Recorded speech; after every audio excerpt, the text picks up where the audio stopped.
여러분 안녕하세요. 2021년 새해 잘 시작하고 계신가요? 저는 책으로 이 책을 한번 골라봤습니다. 이 땅에 태어나서. 현대그룹 정지영 회장의 자서전입니다. 제가 연말부터 이 책을 정리를 한번 해봤는데 정리한 내용들이 참 많습니다. 정지영 회장 하면은 대한민국에서 최고의 거부였죠. 그러면서 존경받는 거부였습니다. 그만큼 사회 복지도 많이 하셨고, 그리고 단순히 돈만 벌려고 사는 분이 아니었잖아요. 그래서 우리가 배울 게 참 많은 것 같습니다. 책을 읽다 보면 이제 글 시작하며라는 이런 난에 자기가 왜 이 책을 썼는지를 쓰게 돼 있습니다. 그걸 통해서 독자들은 내가 이 책을 읽으면 어떤 도움이 되겠구나, 나한테 어떤 이득이 되겠구나 라는 걸 느낄 수 있는, 마찬가지로 여기에 글쟁이는 아니지만은 이 책을 내는 이유가 이 나라를 책임질 젊은이들과 소년소녀들에게 확고한 신념 위에 최선을 다한 노력만 보탠다면 성공의 기회는 누구나 공평하게 타고난다는 것을 다시 한번 일깨워주고 싶어서이다. 이런 문장을 적어놨습니다. 다시 한번 읽어볼까요? 확고한 신념 위에 최선을 다한 노력만 보탠다면 성공의 기회는 누구나 공평하게 타고난다는 것을 다시 한번 일깨워주고 싶어서이다. 이게 책을 쓴 목적인 겁니다. 시간은 누구에게나 평등하게 주어지는 자본금이다. 나는 신념의 바탕에 최선을 다한 노력을 쏟아부으며 평등하게 주어진 자본금을 열심히 잘 활용했던 사람 중에 한 사람일 뿐이다. 이렇게 겸손하게 얘기를 했습니다. 이 책을 읽고 가장 백미라고 할 수 있는 문장은 이거였습니다. 제가 이 책에 적어놨습니다. 더 하려야 더 할 수 없는 마지막까지의 최선, 이런 최선을 다하신다면 여러분 코로나도 잘 극복을 하실 수 있을 거라고 생각이 듭니다. 그럼 한번 시작을 한번 해볼까요? 그리운 고향 강릉에서 바다를 끼고 북으로 곧장 쭉 올라가면 속초, 화진포, 고성, 통천읍이 있고, 거기서 1시간 반쯤 걸어가면 닿는 감나무 숲이 많은 아산리가 나온다. 아산리. 여러분 많이 들어보셨죠? 아산사회복지재단, 또 아산병원. 이게 다 내 고향 아산을 그리워해서 만든 이름이 된 겁니다. 이 아산에서 6남 2녀 중 장녀로 태어났습니다. 1911년 11월 25일 날 태어나가지고 수학교에 들어가기 전까지 3년 동안 할아버지 서당에서 이제 공부를 했답니다. 근데 할아버지가 그 마을에서 이제 훈장 노릇을 하셨는데, 그때 배운 것이 천자문을 시작으로 해서 동문선습, 소학, 대학, 맹자, 논어 본 거예요. 소학교에 들어가기 전이니까. 그런데 달달달 외울 수밖에 없었던 이유는 이걸 외우지 못하면 회초리로 사정없이 종아리를 때렸다는 거예요. 그래서 안 맞으려고 열심히 공부를 했는데, 그 당시에 배웠던 한문의 기들의 진정한 의미는 그때는 몰랐고 세월이 흐르면서 차차 깨달았다는 거죠. 학이 시습지면 불영여로와, 이런 것을 생각하게 하는 그런 문장이 되겠습니다. 해당은 첫 번째, 두 번째, 세 번째, 네 번째, 세 번째까지는 아버지한테 잡혀갖고 고향으로 되돌아왔는데, 너 도망가지 마라, 농사꾼이 돼야지. 근데 그 해도 역시 또 농사가 흉년이 됐습니다. 먹을 게 없어요. 쌀 판 지가 언젠데 벌써 다 먹었냐, 양식 다 떨어졌, 이런 식으로 어머니 아버지가 대화하는 내용을 보면서 한심한 거죠. 먹고 살기 힘든 이런 상황에서 나보고 자꾸 농사를 어쩌라는 말이냐. 그래서 마지막 네 번째, 오인보라는 친구와 함께 가출합니다. 제일 먼저 인천의 노동자로서 갔습니다. 근데 여기서 중요한 교훈을 얻게 됩니다. 빈대 교훈이라는 얘기 들어보셨습니까? 박정희 대통령 만나서 이 얘기를 했다고 강연 시간에도 여러 번 얘기하고, 인천에서 막노동을 할 때 이제 잠을 잤던 노동자 합숙소가 있었습니다. 근데 밤이면 빈대로 끌어가지고 잠자기 힘들었습니다. 그 당시에 꾀를 낸다는 게 밥상을 갖다 놓고 그 위에서 올라가서 잤어요. 하루 정도 지나가 보니까 빈대가 와서 또 무는 거예요. 그래서 머리를 쓴다고 쓴 게 빈대가 못 올라오게 밥상 다리에다가 양재기를 넣고 양재기에다가 물을 절대 못 얻거나 편안하게 잤습니다. 3일째 되는 날 또 빈대가 달라듭니다. 도대체 어떻게 이 빈대가 달라드는 걸까 궁금한 나머지 물어 뜯긴 것보다는 그게 더 궁금해가지고 사방을 살펴본 겁니다. 그랬더니 이 빈대들이 벽을 타고 천장으로 올라가서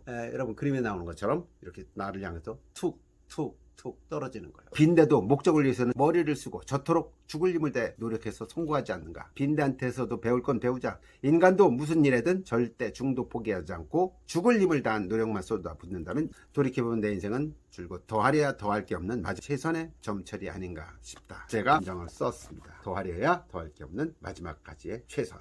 이 책에서 건진 최고의 문장이 아닌가 싶습니다. 정주영 회장은 그 이후에 부천에 잠깐 들려서 품앗이 일꾼 노릇을 하다가 동네방네 소문이 나니까 이 집 저 집 불려다니다가 이제 한 달 벌어 약간 모은 돈 갖고 서울로 들어옵니다. 서울로 와서 쌀 한 가마 1년에 집을 나온 지 3년쯤 지나서 1년 월급이 쌀 20. 그러고 나서 편지를 보냈습니다. 아버님 제가 같이 나왔는데 이렇게 벌고 있습니다. 그랬더니 내가 출세를 하긴 한 모양이구나. 이처럼 기쁜 일이 어디 있겠느냐. 1년에 쌀 20가마 보내는 것이 굉장히 큰 돈이 됐던 것 같습니다. 아버지 입장에서는 놀란 거죠. 한 가마로 시작했던 월급이 이제 2가마가 되고 3가마가 됩니다. 어떻게 해서요? 여기에 비법이 있습니다. 나는 무슨 일이든 내가 하고 있는 일에 최고의 결과를 얻기 위해서 평생을 언제나 그 시절 자전거 쌀 배달꾼 연습 때처럼 최선의 노력을 쏟아부으며 살아왔다. 요만큼, 이만큼, 요 정도, 이 정도는 내게 있을 수 없었다. 더 하려야 더 할 게 없는 마지막까지 따는 최선. 더 하려 더 할 게 없는 마지막까지의 최선. 그렇게 해서 이제 쌀가게를 시작을 했는데 그 쌀가게 아들이 만주까지 들락거리면서 가산을 많이 탕진했던. 근데 의욕상실이 된 거죠. 주인 아저씨가. 그래서 쌀가게를 인수하지 않겠냐고 정주영 회장한테 제안을 합니다. 그래서 그 당시에 이제 그게 이제 복흥상회였는데 복을 불러들이는 상회다. 그거를 인수를 해가지고 경일상회로 바꿉니다. 고향 떠난 지 4년 만에 쌀 배달시키면서 그때 아주 돈을 많이 법니다. 그러는데 1949년 일제에서 제령이 내리면서 쌀 배급제가 되고 전국의 쌀가게는 문을 닫았습니다. 모든 걸 정리하고 벌은 돈을 가지고 고향으로 갑니다. 아버지한테 논 2,000평 사드리고 장가도 들고 이듬해 다시 또 서울로 옵니다. 7, 8배 가지고 왔는데 그 당시에 이을학 경성공업사 엔지기술자 공장 자벽부 이을락 씨하고 두 사람이 만나서 의기투합을 해가지고 마침 아현동에 이제 아도 자동차 서비스라는 수리 공장이 매물이 나왔으니까 한번 우리가 운영을 해보자 해가지고 시작을 합니다. 어서 오십시오. 잘 오셨습니다. 염려 마세요. 꽂혀놓을 테니까. 썰레발 치는 역할은 자기가 했다는 거죠. 돈이 제법 벌렸답니다. 그런데 다마라고 하죠. 자동차 공장에 불이 났습니다. 새벽에 세수할 물을 데운 물을 받다가 신화통을 집어 화덕에 조금 부었는데 그게 그냥 확 올라온 거죠. 삽시간에 불바다가 되고 올스모빌 승용차까지 몽땅 다 태워버렸습니다. 웬만하면 여기서 좌절할 수밖에 없는 상황인데 사채업자인 오윤구 씨를 다시 찾아갑니다. 어르신한테 3천만 원을 빌렸는데 3천 원입니다. 3천만 원이 아니고 3천 원을 갚을 길이 없습니다. 그래 빌려주시면 제가 열심히 사업을 해서 빚을 갚겠습니다. 그러니까 오윤구 씨가 뭐라고 하냐면요. 내가 돈을 신용으로 빌려줘서 떼어본 적이 한 번도 없는데 그러니까 다시 돈을 빌려줄 테니까 이 돈 갖고 일어나서 더 갚아라. 신용을 통해서 돈을 빌린 거죠. 결국 3,500원을 빌려가지고 다시 또 자동차 서비스 공장을 시작. 근데 이 서비스 공장이 무허가 공장. 그러니까 보안이 경찰서 보안계장이 계속 와서 막 괴롭히는 거예요. 그러니까 정확히 한 달을 집을 찾아가면서 사정을 했죠. 제 목 살아야 되는데 어려운데 좀 도와주십시오. 매일같이 더하려 해 더할 게 없는 최선의 마지막까지 사정을 하니까 보안계장이 두 손 다 들었습니다. 너한테는 내가 어떻게 할 방법이 없구나. 그래 열심히 해라. 대신 울타리를 좀 치고 숨어서 하는 신용이라도 좀 해라. 그래야지 내가 입장이 난처하지 않을 거 아니냐. 그때부터 몰래 돈을 벌기 시작합니다.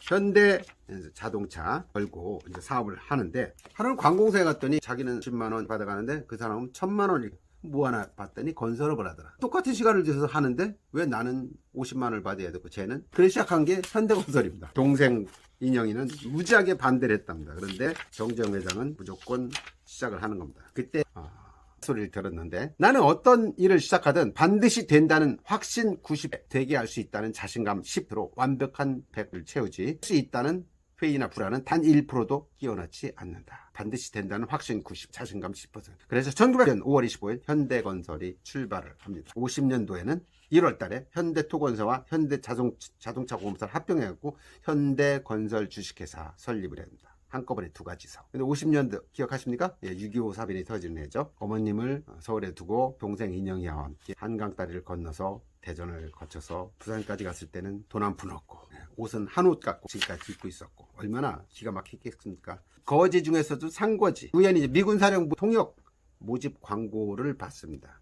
인영이는 영어를 할 줄 알았답니다. 통역 동아일보 기자 신분증을 딱 내비치니까 그래서 공병대 메칼리스터 중위 통역으로 배치가 됐고 마침 공사할 일들이 많으니까 건설업자 하나 불러오라. 형을 불러간 겁니다. 당신 할 수 있는 게 뭐예요? 그러니까 무엇이든 할 수 있습니다.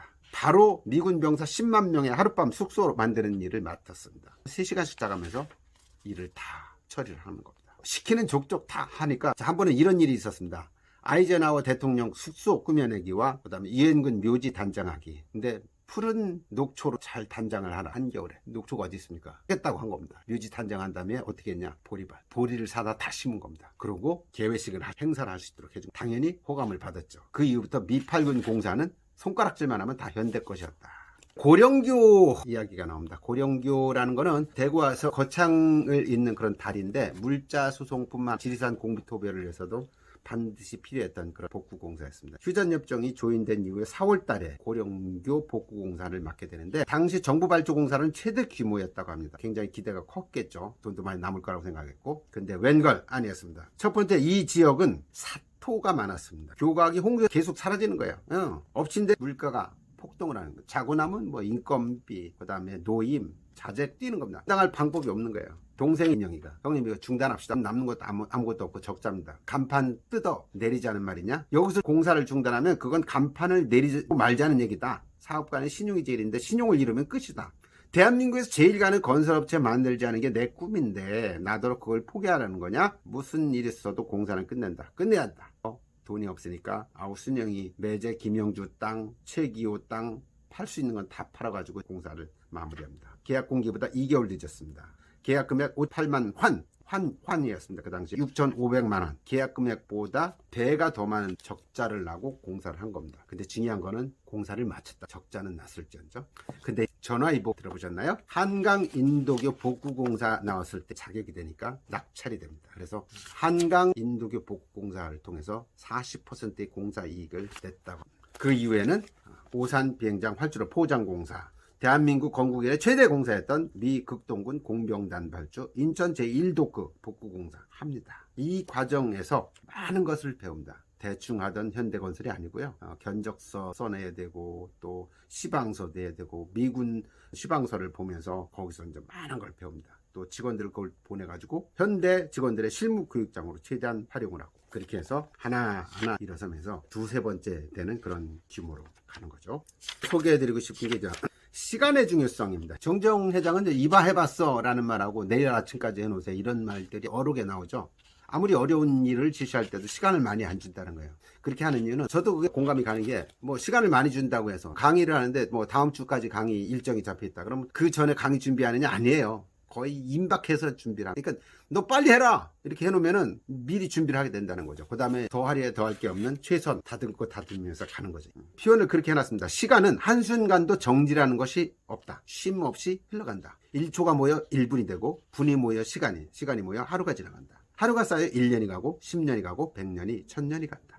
시간은 지나가 버리면 그만. 잡을 수도 되돌릴 수도 없는. 적당히 재미를 보고 싶고 편한 즐거움을 갖고 싶다. 그러나 나는 그 적당히라는 적당주의로 각자 자신에게 허락된 시간을 귀중한 줄 모른 채 헛되이 낭비하는 것보다 멍청한 없다고 생각한다. 정정 회장은 기업인이죠. 근데 이 책에 보면 기업인의 애로사항이 정권이 바뀔 때마다 많이 힘들었다고 합니다. 힘들었던 이유는 순환을 겪었다는 얘기죠. 정변으로 정권이 뒤바뀌거나 정변 없이 정권이 바뀌거나 어쨌거나 정권만 바뀌면 정경유착이다, 부정축제다 뭐다 해가지고 제일 먼저 곤욕 치르는 게 기업 그럴 것 같습니다. 더군다나 이분은 정직하게 기업을 했는데도 불구하고 엄청나게 돈 버는 것처럼 이야기하니까 정말 싫었다는 거죠. 그래서 이제 생각해보니까 정부 주도의 국내 건설 투자는 한계가 있구나. 또 군납 공사 시장이 위축되어 가고 있구나. 미군정 다 끝났고 그러니까 돈을 벌려면 어떻게 해야 될까 생각하다 보니까 해외로 가자 이런 생각을 한 거예요. 63년도 정초 시무식에서 의중을 내비쳤고, 그래서 제일 먼저 했던 사업이 해외 건설 시장 첫 번째 수주, 태국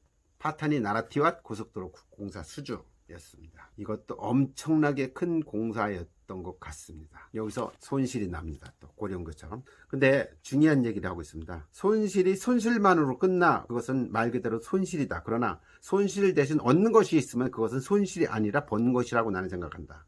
돈은 잃었지만 대신 우리는 거기서 많은 것을 벌었다. 자고를 재빨리 시정하는 과정에서 새로운 경험, 노하우로 현대 건설의 근대화도 큰 소득이었다. 손해는 봤지만 손해를 통해서 손해만 본 게 아니라 뭔가 또 얻는 게 있었다. 경험, 새로운 축적. 그래서 이 경험 축적이 큰 일을 합니다. 어떤 일일까요? 경부고속도로 공사를 따는 겁니다. 해외에서 고속도로 공사를 유일한 현대건설이었기 때문에 그 이야기가 자연스럽게 나오는데 1967년 11월쯤으로 기억한다. 박정희 대통령 호출을 받고 청와대로 갔는데 건설부 몇 사람과 저녁을 먹고 그 다음에 이제 막걸리 파티가 이어졌답니다. 근데 박정희 대통령이 서울 부산 간 고속도로 건설에 대한 이야기를 하더라는. 그 이전에 4월에 박정희 대통령이 제2차 경제개발 5개년 계획 공약을 내걸었. 마침 그때 이제 서독의 아우토반을 다음에 우리도 이런 고속도로가 필요해. 국토의 대동맥을 만들어야 된다. 사회간접자본이라고 하는 거죠.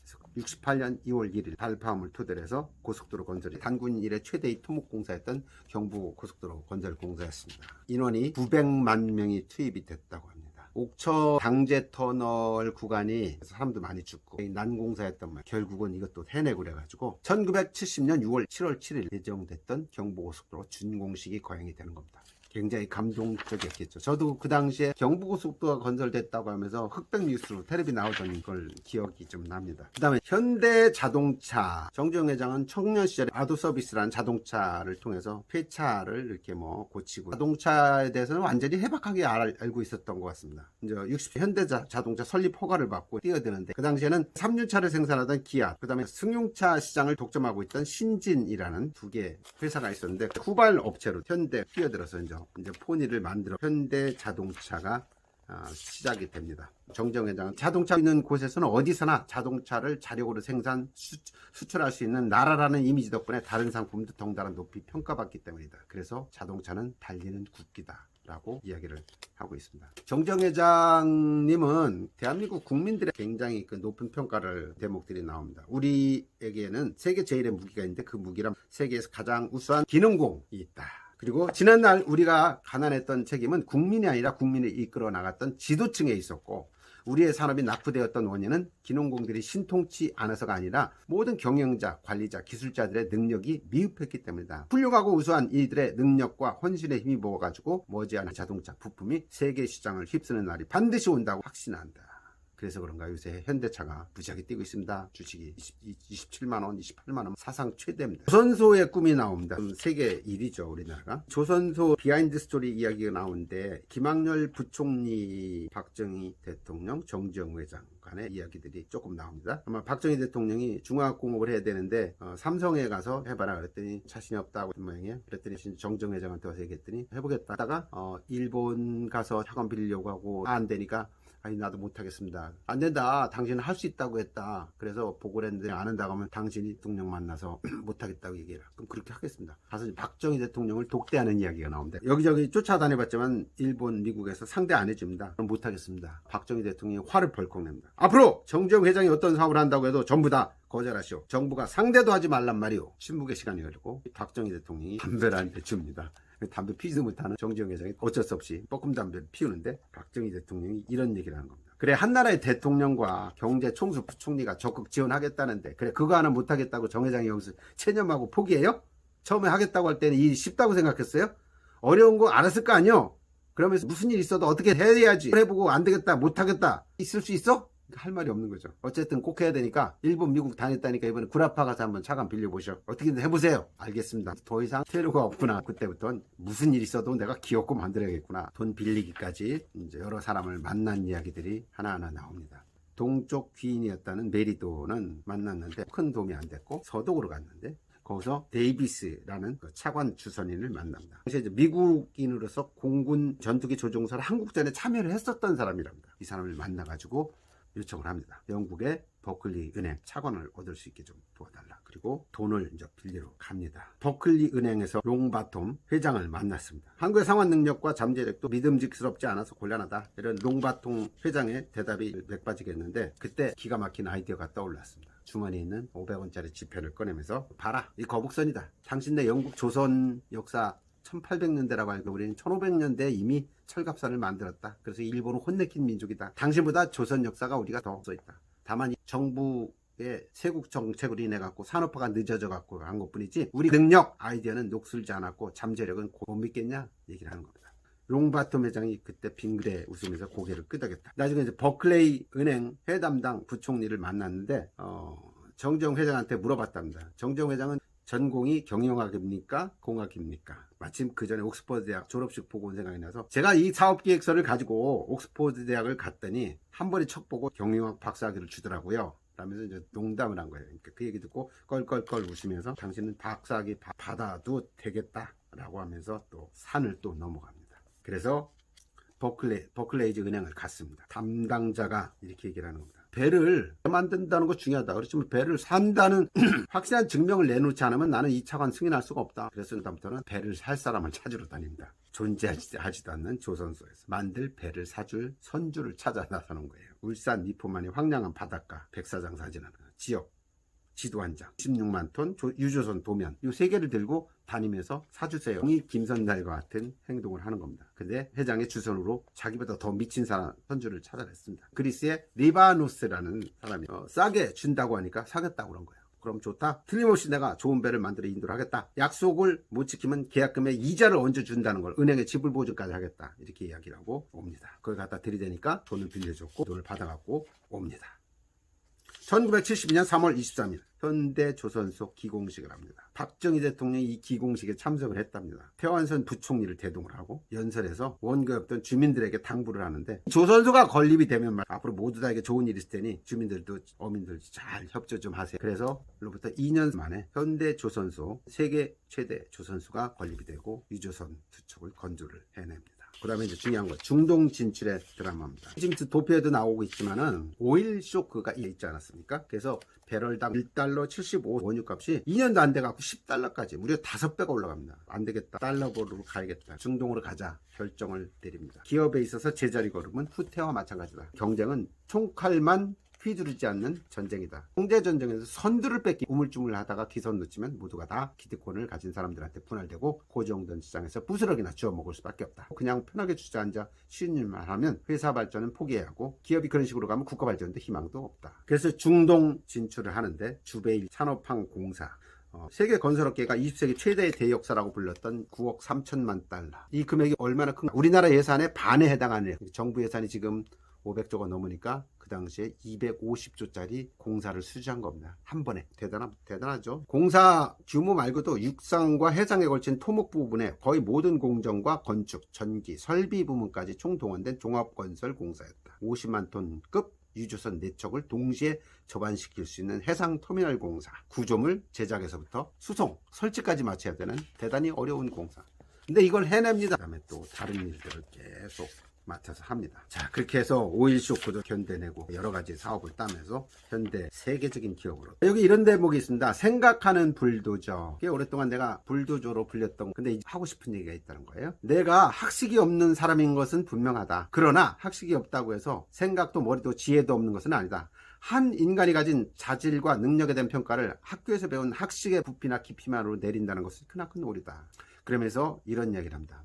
나는 어떤 일에도 결코 덮어놓고 덤벼든 적이 없다. 학식은 없지만 그 대신 남보다 더 열심히 생각하는 머리가 있고 남보다 치밀한 계산 능력이 있으며 남보다 더 적극적인 모험심과 용기와 신념이 나에게는 있다. 어떤 일을 시작하기 전에 내가 나 혼자 얼마나 열심히 생각하고 분석하고 가는지를 모르니 내가 하는 모든 일이 전부 다 무계획적이고 무모한 것으로 보였겠지만 무계획과 무모함으로 어떻게 오늘의 현대그룹이 존재할 수 있었겠느냐. 그렇죠? 나는 상식에 얽매인 고정관념의 테두리 속에서 갇힌 사람으로부터는 아무런 기대할 수 없다고 생각하는 사람이다. 상식, 고정관념 있는 사람, 창의력. 내가 믿는 거는 하고자 하는 굳센 의지를 가졌을 때 발휘되는 인간의 무한한 잠재 능력과 창의성, 그리고 뜻을 모았을 때 분출되는 우리 민족의 엄청난 에너지뿐이다. 그리고 나의 명제는 언제나 공기단축 네 글자이고, 나를 가장 답답하게 하는 것은 항상 개선할 방법이 있는데 고정관념에 갇혀 예전 방식대로 해서 아까운 시간과 돈을 낭비하는 이들이야. 창의적인 생각을 가지고 바꾸고 했다는 겁니다. 자, 방법이라는 것이 찾으면 나오게 돼 있다. 방법이 없다는 것은 방법을 찾으려는 생각을 안 했기 때문이다. 그래서 남들은 5년 걸린 조선소 건설과 선박 건조를 2년 3개월 만에 해낸 것이죠. 이렇게 돈을 넣어가지고 현대건설이 마침 그때 사회 환원 기업을 공개하라 라는 얘기가 나왔을 때 개인 주식 50%를 내놓아 아산사회복지사업재단 설립을 발표합니다. 매년 배당 사회복지 사업을 하도록 했습니다. 근데 여기서 굉장히 중요한 개인 철학이 나옵니다. 사람을 크게 괴롭히는 것으로 나는 병고와 가난을 꼽는데, 병고와 가난, 맞물려 돌아가는 톱니바퀴와 같다. 병치레 때문에 가난할 수밖에 없고, 가난하기 때문에 치료를 못 받고, 그래서 아산재단을 설립했고 병과 가난을 도와주고 싶었다.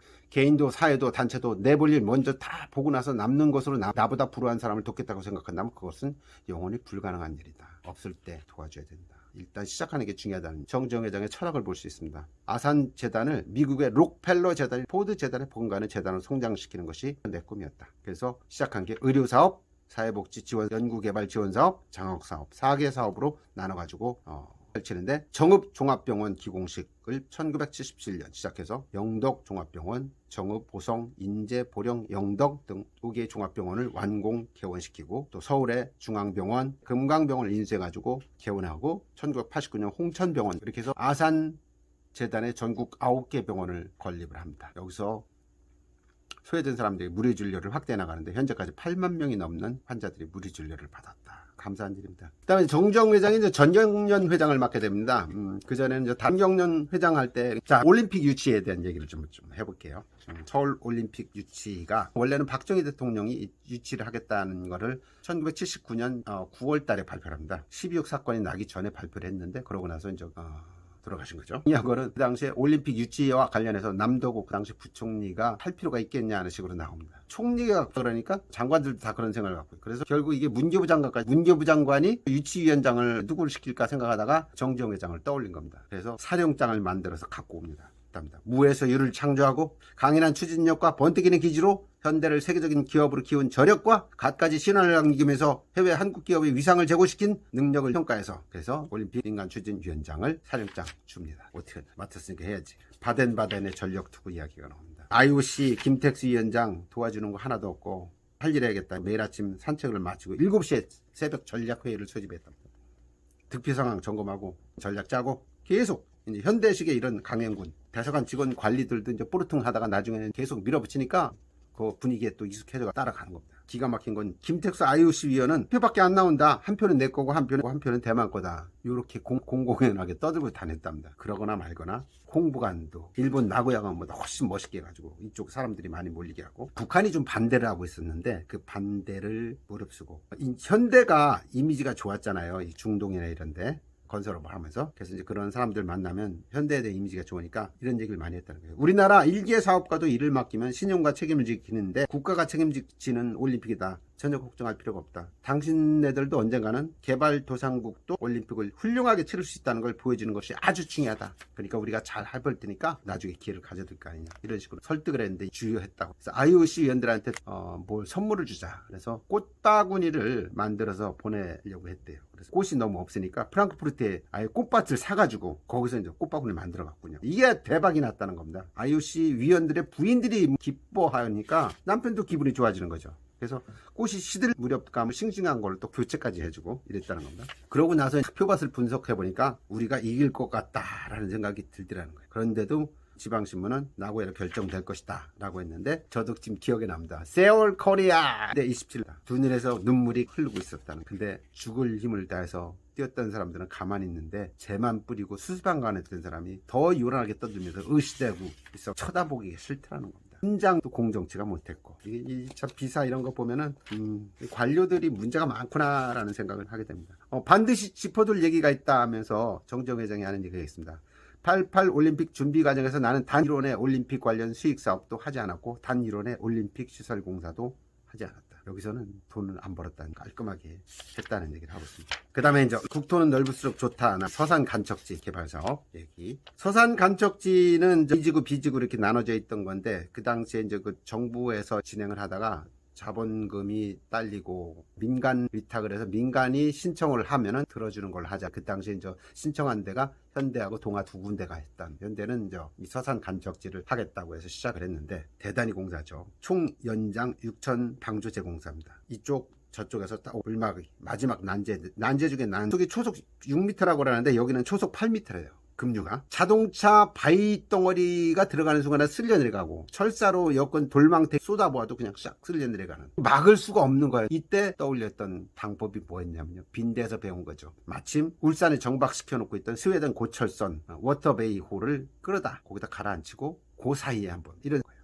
기술진들한테 할 수 있겠냐 해봐라 해가지고 이제 가서 착 앉힌 거죠. 그랬더니 물이 확 줄어 이때다. 그래서 이걸 정지형 공법이라고 합니다. 정지형 공법. 그렇게 해서 탄생한 총 4,700만 평 우리나라 국토 면적으로 추가된 거죠. 이 면적은 우리나라 최대 곡장인 김제평야보다도 넓고 여의도의 33배 되는 넓임. 나중에 여기에 대해서 자문을 받는 일까지 생겼다고 합니다. 이래재단에 대한 얘기가 나오는데 교훈적인 얘기는 아니니까 넘어가고요. 자, 그 다음에 이제 금강산 개발 1989년 1월 23일 날 북한을 가는데 그에 앞서서 6일부터 10일까지 소련 상공회상 초청으로 소련 가서 고르바초프를 만나고 옵니다. 그리고 그 다음에 북한을 가는 거죠. 북한에 갈 때는 일본을 거쳐서 북경으로 해서 갔더니 북경에서 나와가지고 비행기로 올라타서 도착을 했더니 평양인데 40명의 일가 친척들이 공항에 와서 울면서 반갑다고 하는 누가 누군지도 모르겠고 난 일하러 왔으니까 밤에 만나게 해달라. 그 이후에 이제 금강석 개발을 하는 거죠. 나의 철학에 대한 얘기를 좀 해야 될 것 같습니다. 인생을 잘 산다는 것은 무엇인가? 일단 재산 많은 부자면 행복한 사람인가?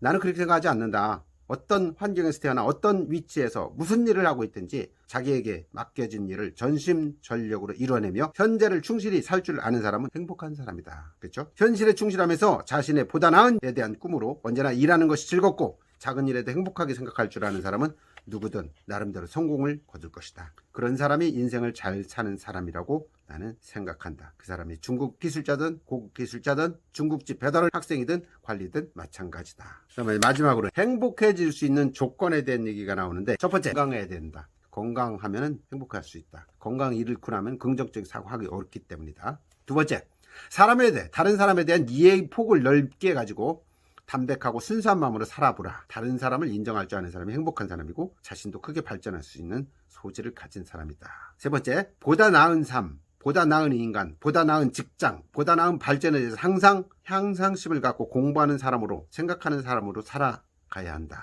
배워야 된다는 얘기죠. 본인은 소학교밖에 졸업하지 못했지만 평생을 좋은 책 찾아 읽기를 게을리하지 않았고 그래서 첫째 가는 스승이 자기 부모였다면 두 번째 스승은 책 읽기였다고. 네 번째, 유지자 사경성. 한자 나가죠? 뜻이 강하고 굳은 사람은 어떤 난관에 봉착해도 기었고 자신이 마음먹었던 일을 성취하고야 만다. 이런 얘기죠. 시련은 누구한테나 있는 거다. 누구에게 몇 차례 호된 시련은 있기 마련이다. 그럴 때 좌절해서도 안 된다. 이것은 나한테 더 큰 일을 감당하게 이렇게 긍정적으로 생각할 줄 알아야 된다.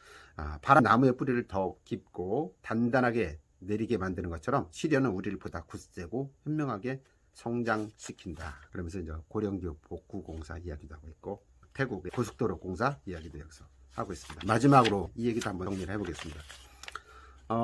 1992년 1월 1일 새 차례를 지내기 위해서 모인 가족들이 앞에서 내가 정치 참여하겠다는 통보를 했다는 겁니다. 정치판이 시궁창이다. 그래서 내가 시궁창이기 때문에 뛰어들어야겠다. 이 나라가 정치가 잘못돼 갖고 경제가 나아질 수가 없다. 경제를 살리려면 정치가 달라져야 된다. 경제를 알고 국가경영을 할 수 있는 사람이 해야 된다. 그랬더니 막 아우들이 막 안 된다 안 된다. 옛날에 집신 학교를 신고 맨몸으로 고향 떠난 사람들인데 망한다고 구두는 신고 다닐 거 아니냐. 난 하겠다. 이렇게 도전합니다. 1월 10일 날 창당준비위원회를 결성하고 발기 취지문 발기단 발표하고 통일국민당 출발시키죠. 그래서 창당 3개월 만에 11석을 차지해서 캐스팅 보트에 거두고 출마합니다. 그때 나왔던 사람이 김영삼 대통령이죠.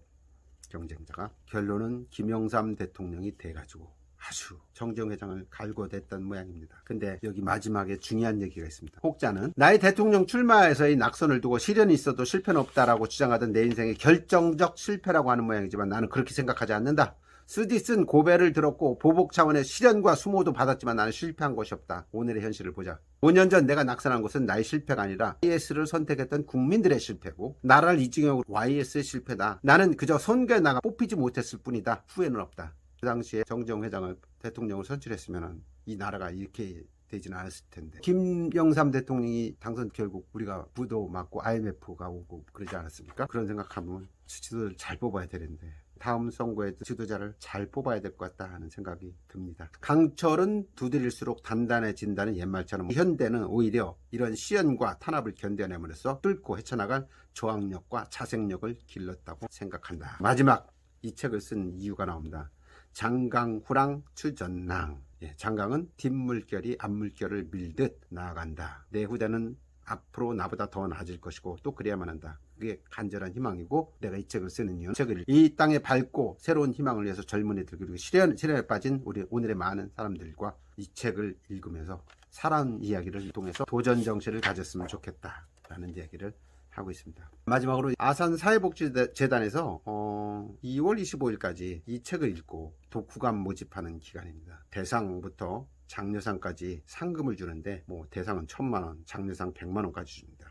제가 이 책을 읽으면서 느꼈던 이야기는 다 드렸고, 또 독후감을 쓰고 싶다면 이 책을 다 사서, 아니면 전자로 사서 보셔도 될 것 같아요. 그러면서 한번 도전 정신도 한번 가슴에 담고, 그리고 또 독후감 써서 당선되면 꼭 먹고 알 먹고, 이런 기회 한번 저를 통해서 이런 것을 알고 도전하셨으면 좋겠습니다. 지금까지 내용이 좋았다면 구독, 좋아요 꼭 눌러주시고 대주시면 코로나 멋지게 한번 우리 도전해 나갑시다.